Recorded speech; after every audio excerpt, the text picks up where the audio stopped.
The following program is brought to you by Element 14, the electronics community where you can connect and collaborate with top engineers from around the world. Join now at element14.com/presents. Hello and welcome back to Element 14 Presents. I'm Andy West, and in today's episode we're going to build a retro-style virtual reality headset using the Raspberry Pi 4 and a couple of CRTs. Sounds great. But wait, how are you going to make a headset with CRTs? Aren't they way too big and heavy for that? You're just going to have to trust me. Alright then, let's get started. Amazing hacks. Inspired designs.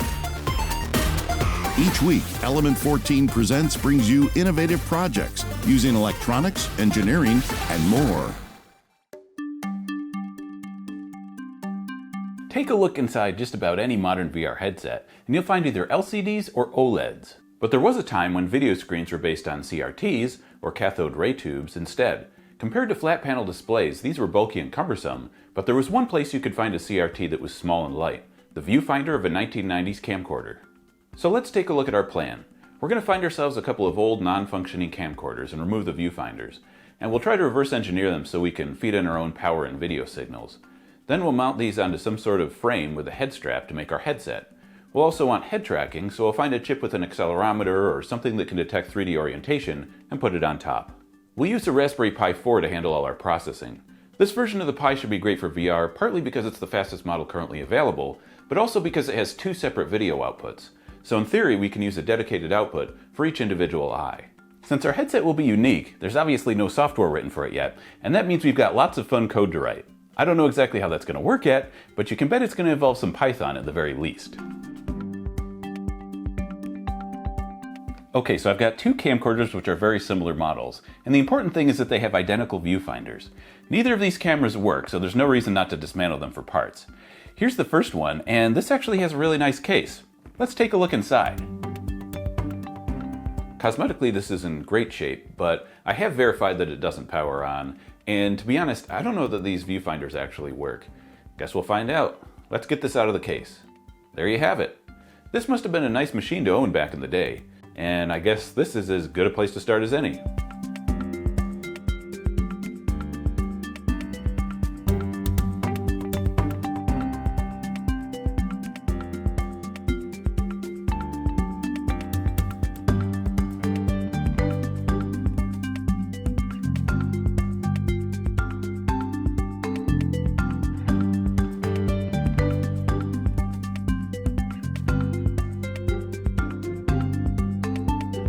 This is great. You can see how it rotates and telescopes a little bit there.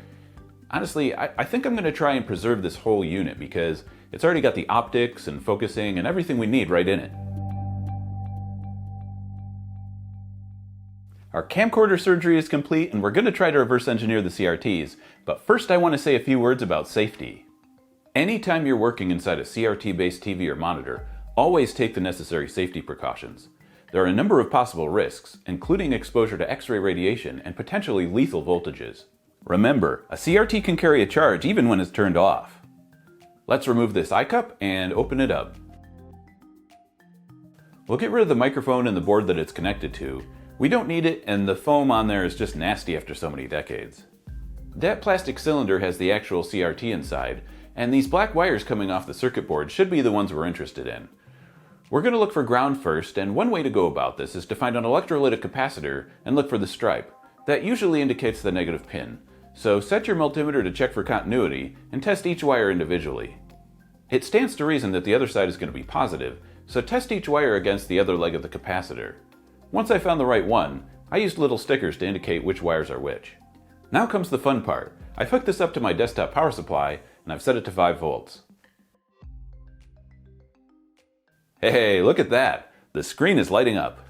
Most of these boards take composite video, and I believe I saw somewhere that if you touch the wire carrying the video signal, it'll introduce a little bit of interference, so we can use that to find the right one. Oh yeah, definitely. I don't know how well you can see that on camera, but from here, it's working for sure.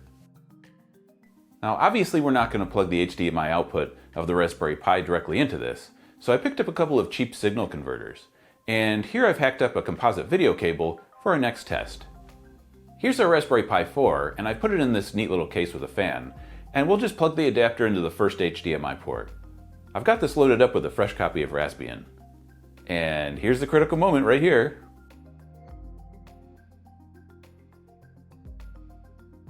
Now that is a beautiful picture. Can you believe it? This is so cool.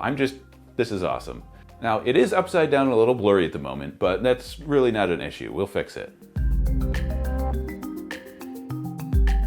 I'm sure you've already guessed that this is going to be a wired headset, so we're going to need a fairly long cable that can carry power and video from the displays all the way to the Raspberry Pi.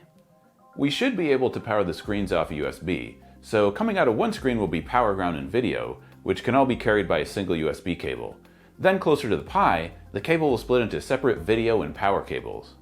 Because both viewfinders are designed for right-eye viewing, one of them will be physically flipped upside down.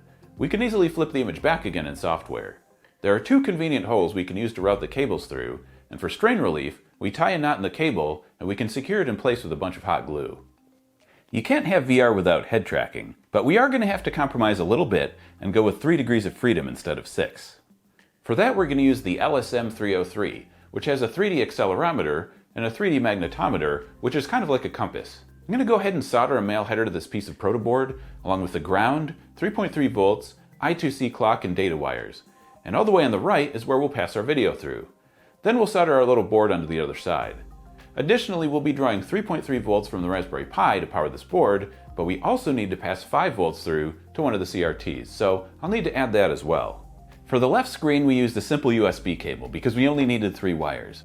For the right side, I want to combine the screen and head tracking in one cable, which requires 5 wires. I have a long VGA cable that's more than sufficient. This will split off 3 ways at the Pi because now we're using GPIO. We've got our screens, we've got our head tracking hardware, we're wired and ready to go except for one problem.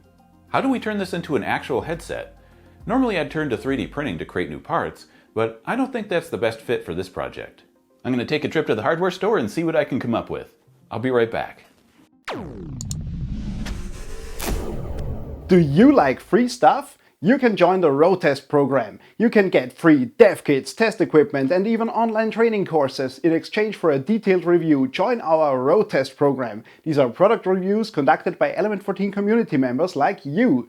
Learn more at the link below. Free stuff. Okay, I found something I think we can use. This is one of those cheap phone holder headset things that you can buy just about anywhere, and there's 2 things that I'm interested in here. The elastic head strap, and this part here with a cushion that goes against your face. Next I picked up some 2-inch corner braces. Then I've got a flat steel brace that we can mount everything to, and here's a project box for our accelerometer. Alright, let's pop this open and see how everything's connected and what we can use.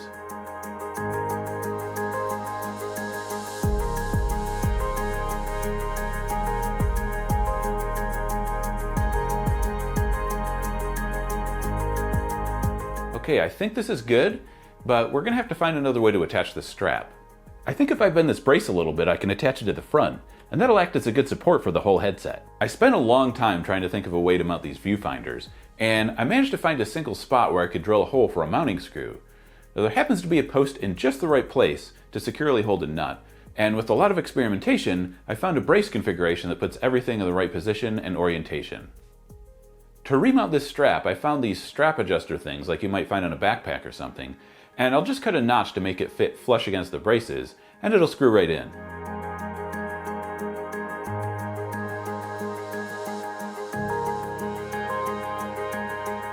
The hardware is finished and we'll reveal it shortly, but before we get to that, let's code up a demo. As far as I know, there isn't any existing software that takes advantage of the Raspberry Pi's dual HDMI outputs, so we'll make our own. We have lots of options as far as programming language and graphics API. I wanted something easy to learn with minimal installation and setup, so I decided to go with a browser-based solution. We'll be using the 3.js JavaScript library on a single page running in Chromium.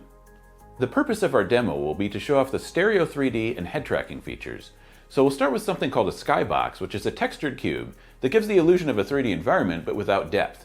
This is for distant, unreachable objects like the sky. I made a simple tool in C# that takes a single skybox image and splits it into 6 separate images that can be loaded into the background with 3.js. Then, we'll just throw in a bunch of rotating cubes that zoom past the viewer. That should be enough to give the illusion of objects that pop and stand out in front of the background. Even though we're going to show left and right eyes on separate monitors, we want to run everything in one browser window for simplicity. So we've got two separate virtual cameras linked together and slightly spaced apart, like human eyes. The entire scene is rendered separately onto two different canvases, each using just one of the cameras. When we run the demo, we'll expand the window across the width of both monitors, so each canvas fills a single monitor perfectly. You'll remember from before when we said that one of our CRT viewfinders is flipped upside down. To correct the image, we'll rotate one of our virtual cameras 180 degrees. It won't look right on a computer monitor, but in the headset it will be correct. Running in a browser creates its own unique set of challenges. For one thing, we've always got these tabs and other UI controls that we want to hide, but I couldn't find a straightforward way to do that in code or settings. Full screen and kiosk modes frustratingly maximize the window to a single monitor rather than both. I found a tool called Devil's Pie that lets you control the size and placement of other programs based on config files. You can see what the syntax looks like here. This tool only affects window behavior while it's running, so we'll set it up as a background job. Now on to the head tracking. Our LSM303 board requires driver installation, and we also have to enable I2C. By following some online tutorials, I was able to throw together a proof of concept that would track rotation around 360 degrees of a single axis, but that's when things got difficult. I spent days trying to convert the raw sensor input into something that could be used in the demo. Finally, I came across a free tool that solved the problem. I had to tweak the code a bit to get it to stop complaining about a missing gyro, but eventually I got it to work. Then the question became, how do I get the text output from this Python tool into a JavaScript app running locally in a web browser? And that's when I discovered Flask. I managed to pipe the AHRS output into a Flask web application, and after disabling a bit of Chromium security, everything was working together. The quaternion values are used to rotate the virtual cameras, and the result is surprisingly good. There are a lot of moving parts here, and I wanted a way to open the web browser, load the demo, start the head tracking and the Flask web app all in one go, so I hacked together a shell script that can be run simply from the desktop.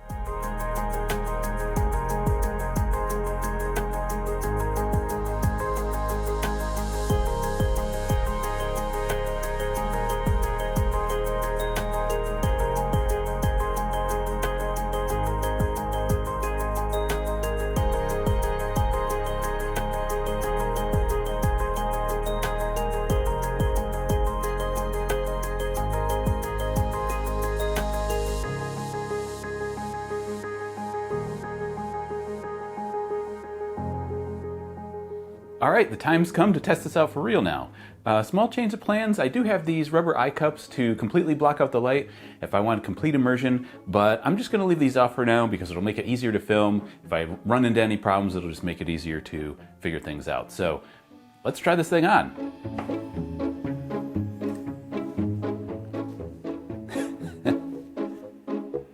Yeah, it's kind of heavy, so I wouldn't want to wear it for hours or anything, but it's really well balanced. All right, you guys have to see this. This is way better than I thought it was going to be.